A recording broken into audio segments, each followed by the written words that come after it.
Siddhu PDSU రాష్ట్ర సహకార్యదర్శి రామచంద్రపురం స్థానిక శ్రీ రాజా కాకచెట్టి aided పాఠశాల మరియు మైనార్టీ పాఠశాల. ఇది 1898లో స్థాపించారు.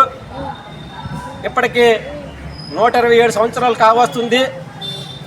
ఇందులో మరి టీచర్ పోస్టులు లేక, ఆయా పోస్టులు లేక, వాచ్మెన్ పోస్టులు లేక విద్యార్థులు ఇబ్బంది పడుతున్నారు.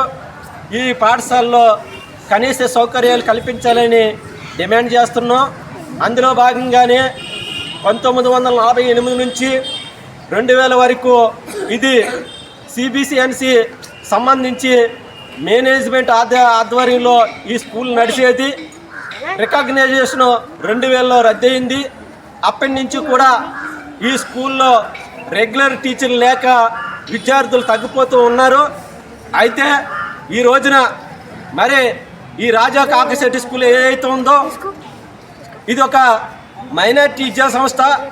ఈ సంస్థలో రాజ్యాంగం ప్రకారంగా, రాజ్యాంగంలో 29, 30 ఆర్టికల్ ప్రకారంగా భాషాపరమైన, మతపరమైన ఏదైనా విద్యా సంస్థ నడుపుకొచ్చని రాజ్యాంగంలో రాసుంది.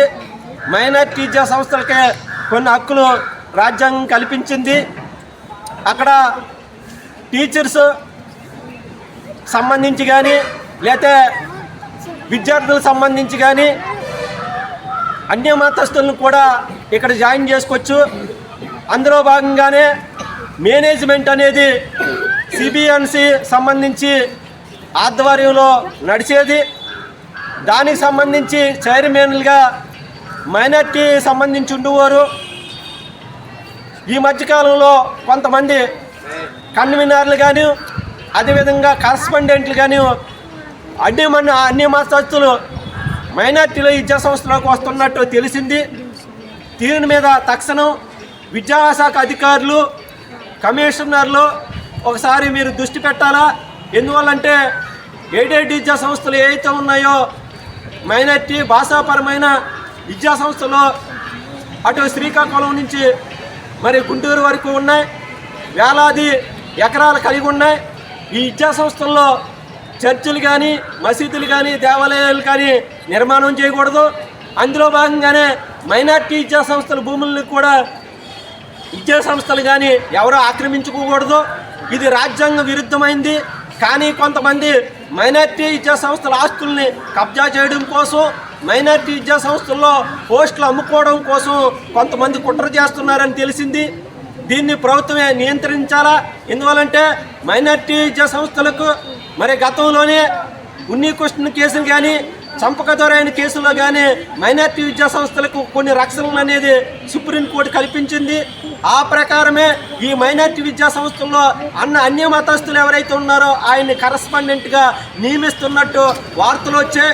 దాన్ని ఏదైతే కరస్పాండెంట్గా అన్య మతస్థులు నియమించకూడదో, ఆ మతస్థులు లేకుండా ఏదైతే మైనార్టీ సంస్థలకు సంబంధించిన ఎవరైతే ఉంటారో సిబిసిఎన్సి సంబంధి వాళ్ళు వచ్చే వరకు దీన్ని ప్రభుత్వమే స్వాధీనం చేసుకుని రెగ్యులర్ టీచర్లు నియమించాలా. అదేవిధంగా ఇక్కడ డిప్యూటేషన్ మీద కొంతమంది టీచర్లు ఉన్నారు. స్వచ్ఛందంగా కొంతమంది టీచర్లు 16 సంవత్సరాల నుంచి మరి ఇక్కడ సేవ చేస్తున్నారు. వాళ్ళనే నియమించాలని మేము కోరుతున్నాం. ఎవరైతే అన్య మతస్థుల్ని ఈ పోస్టులు అమ్ముకోవాలని, ఈ విద్యా సంస్థలను తాకట్టు పెట్టాలని, ఇక్కడ ఆస్తులు అమ్మేసుకోవాలని కొంతమంది కుట్రపూరితంగా కొన్ని ప్రయత్నాలు చేస్తున్నారని మా దృష్టికి వచ్చింది. దీనికి మేము తీవ్రంగా వ్యతిరేకిస్తున్నాం. మరి రాష్ట్రంలో ఉన్న మరి విద్యాశాఖ మంత్రి నారా లోకేష్ గారు ఎయిడెడ్ విద్యా సంస్థల మీద, మైనార్టీ విద్యా సంస్థల మీద దృష్టి పెట్టి మైనార్టీ సంస్థలని పరిరక్షించాలని మేము కోరుతున్నాం.